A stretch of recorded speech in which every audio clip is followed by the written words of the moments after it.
பாபா ஓர் கருணாலயம்,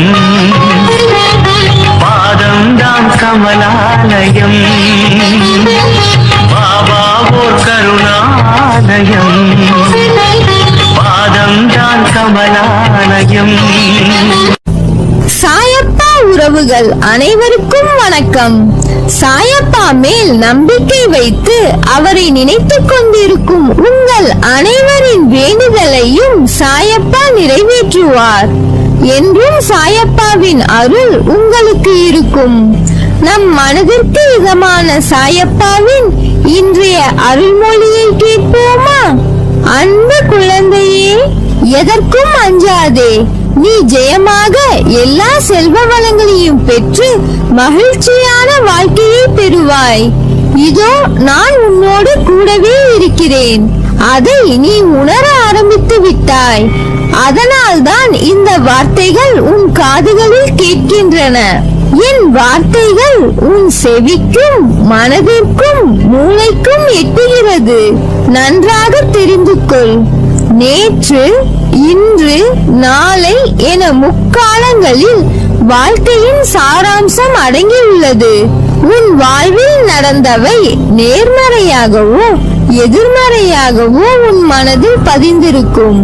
நேர்மறை எண்ணங்கள் உன்னில் ஆழமாக பதிந்தது என்றால் உன் மனம் திடமாக உள்ளது.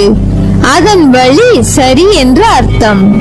அதே எதிர்மறை நிகழ்வுகள் பதிந்தால் மனம் திடமாக இல்லை என்று அர்த்தம்.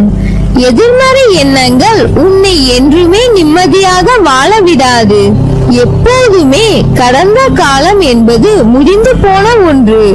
கடந்த காலத்தில் நடந்த எதையும் உன்னால் மாற்ற முடியாது செல்லமே. இன்று என்பது மட்டுமே நிதர்சனமான உண்மை. அதை நீ உணர்ந்து வாழ முற்பட்டால் உன் வாழ்க்கையில் நிம்மதி என்ற தென்றல் வீசும். இன்று என்பது நீ வாழும் இந்த நிமிடம். அடுத்த நிமிடம் என்ன நடக்க போகிறது என்பது உனக்கு தெரியாது. அப்படி இருக்கையில் என்றோ நடக்க போக இருப்பதை நினைத்து கனவு காண்கிறாயே. உன்னை கனவு காண வேண்டாம் என்று நான் சொல்லவில்லை. ஆனால் அந்த கனவானது உன் வாழ்க்கைக்கு உத்வேகமுடையதாய் அமைய வேண்டும். உன்னுள் ஒரு எழுச்சியின் தீபமாய் இருக்க வேண்டும். உன்னை மேலோங்க செய்யும் அளவிற்கு கனவின் சிந்தனை இருக்க வேண்டும். அப்படி இருந்தால் இன்றைய நேரம் சக்தி உள்ளதாய் இருக்கும். அதனால் இன்றைய நேரத்தை நான் உனக்கு கொடுக்கும் பொற்காலமாக பார். உன் நிமிடங்கள் உனக்கு பெரிதாகும். பூவை படைத்தேன், ஆனால் அதை மண்ணில் இருந்து நேரடியாக படைக்கவில்லை.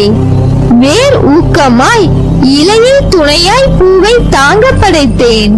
அதை போலவேதான் உன் நாளைய பொழுது என்பதை தாங்க நேற்று என்ற வேரையும் இன்று என்ற இலையையும் பசுமையாய் உணர்த்த சில சூழ்நிலைகளை உனக்கு காண்பித்தேன். நீ உண்மையோடும் ஆன்ம உணர்வோடும் கண்ணீரோடும் செய்கின்ற பிரார்த்தனைகளை கேட்டுக்கொண்டுதான் இருக்கிறேன். நான் அளிக்கும் பதில்களை உன்னால் புரிந்து கொள்ள முடியாமல் போய்விடுவதால் மனம் போல் நடந்து தட்டி கழித்து விடுகிறாய். பலனை நீ அடைய முடிவதில்லை. உன் விருப்பப்படி நடக்கவும் வாழவும் உனக்கு சுதந்திரம் கொடுத்திருக்கிறேன். இந்த சுதந்திர உணர்வுதான் இந்த அளவுக்கு கீழே இறங்க வைத்து விட்டது. கீழே இறங்கி விட்டோமே என்று நீ வருத்தப்படுகிறாய். கீழே வந்து விட்ட போதும் உன்னை நினைத்து பெருமைப்படுகிறேன். உனது இரக்க குணம், பிறருக்கு உதவும் மனோபாவம், இந்த நிலையிலும் பிறர் கஷ்டப்படுவதை காண சகியாத மனம் இருக்கும் இடத்திற்கு விசுவாசத்துடன் நடக்க வேண்டும் என்று நினைத்து நடந்ததால்தான் இந்த நிலைக்கு இறங்க நேர்ந்தது என்று நினைக்கிறாய். கெட்டவர்களும் கேடுமதி உள்ளவர்களும் நன்றாக இருக்கும் போது நல்லவர்களான நாங்கள் மட்டும் ஏன் கஷ்டப்பட வேண்டும்? கஷ்டத்தை மட்டும் ஏன் கடவுள் எங்களுக்கு தர வேண்டும் என நினைக்கிறாய். உன்னை போல பல நல்லவர்களும் இப்படித்தான் புலம்புகிறார்கள். நல்லவர்கள் புலம்புவது தொடர்கதைதான். நான் உன்னிடம் பிரத்யட்சமாக விளங்க வேண்டும் என்றால் நீ கஷ்டப்பட்டுதான் ஆக வேண்டும். ஏனெனில் நான் நல்லவர்கள் மனதில் மட்டுமே வாழ முடியும். இப்படி உன்னை கஷ்டப்படுத்துவதால் என்ன பலன் என்று நீ நினைக்கலாம். நான் உன்னை பக்குவப்படுத்த உனக்கு அந்த கஷ்டங்களை வரப்பிரசாதமாக கொடுத்திருக்கிறேன். உன்னுடைய தகுதிக்கும் தாங்கும் சக்திக்கும் ஏற்பத்தான் கஷ்டங்களை தருகிறேன். இதை உன்னால் சமாளிக்க முடியும் என்று தெரிந்த பிறகே கஷ்டம் வருகிறது.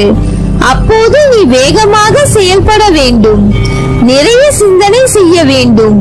இதன் மூலம் இப்போதுள்ள நிலையை விட பல மடங்கு உயர்வடைய வேண்டும் என்பதற்காகவே இதை உனக்கு கொடுத்தேன். உனக்கு இருள் நீங்க பிரம்ம முகூர்த்தம் ஆரம்பித்து விட்டது. அப்படியே உனது கஷ்டங்களும் பிரச்சனைகளும் முடிந்து போகும். எல்லா துன்பங்களும் விலகி புத்துணர்வோடு நீ இருக்க போகிறாய். சோர்ந்து போகாதே, தைரியமாக இரு. துயரம் என்பது நீ ஓடும் வரை உன்னை துரத்தும். ஒரு முறை நீ ஓடுவதை நிறுத்திவிட்டு நின்று அதை பார். அது உன்னை என்ன செய்கிறது என்று. அது உன்னை சீண்டி உன்னை கலங்க வைக்க பக்கத்தில் நெருங்கும். நீ ஒரு அடி பின்னால் எடுத்து வை. என்ன அப்பா, பின்னே செல்ல சொல்கிறீர்கள் என்கிறாயா? நான் சொல்வதை கூர்மையாய் கேள். பின்னே அடி எடுத்து வைக்கும் உன் மனதில் தன்னம்பிக்கையோடும் போராடும் தைரியமும் வேண்டும் என்ற முனைப்போடு முன்னே செல். உன் இடத்தை பலமாக்க ஒரு அடி பின்னே வைத்து உன் புத்தியும் மனதையும் நேர்முகப்படுத்தி ஒளியை அதன் முன்னே விழித்து காட்டு. பின் உன்னை துரத்த நினைக்கும் எதுவாய் இருந்தாலும் நிச்சயம் தூள் தூளாய் நொறுங்கி போகும். அழுகை என்ற ஒன்றுக்கு பின்னால் தான் மன நிம்மதியின் உருவம் நம் மனதிற்கு உணர்ந்து தெரிய முடியும். ஆனால் சந்தோஷத்திற்கு பின்னால் திருப்தி என்ற உணர்வு தோன்றுவது மிக கடினம்.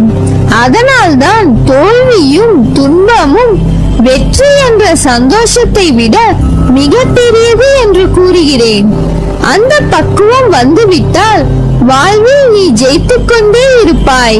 காலங்களும் நேரங்களும் தான் பதில் சொல்லும் என்று உனக்கு நான் கூறுவதற்கு காரணம் உனது பொறுமையும் நம்பிக்கையும் சகிப்புத்தன்மையும் நிலைத்த நிம்மதியான வாழ்வை உருவாக்குவதற்காகத்தான். என்றும் என் அரவணைப்பில் வளர்ந்து வாழ்வாய். அதனால் நீ எதற்கும் பயப்படாதே, கலங்காதே. நீ ஜெயமாக நல்ல ஆரோக்கியத்துடன் எல்லா செல்வ வளங்களையும் பெற்று மகிழ்ச்சியான வாழ்க்கையை பெறுவாய். நீ நன்றாக இருப்பாய். நல்ல எதிர்காலம் பெற்று வசந்தமாய் வாழ்வாய். உன் அம்மாவாக அப்பாவாக என்றும் என் இதயத்தில் சுமந்து அரவணைத்து காப்பேன். நல்லதே நடக்கும்.